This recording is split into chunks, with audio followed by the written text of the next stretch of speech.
ये मक्का आज 26 दिन का हो गया है और इस पे दवाई डल रही है टेरॉक्स। 26 दिन के बाद में इस पे दवाई डल रही है।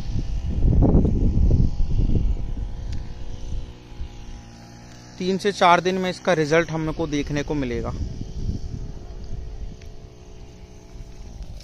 ये आप खरपतवार देख सकते हैं, पौधा भी कमजोर है मक्के का।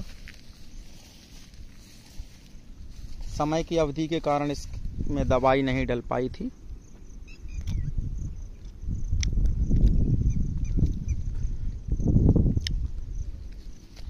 परंतु आज दवाई डालने का समय मिला है। दवाई का नाम है टेरॉक्स।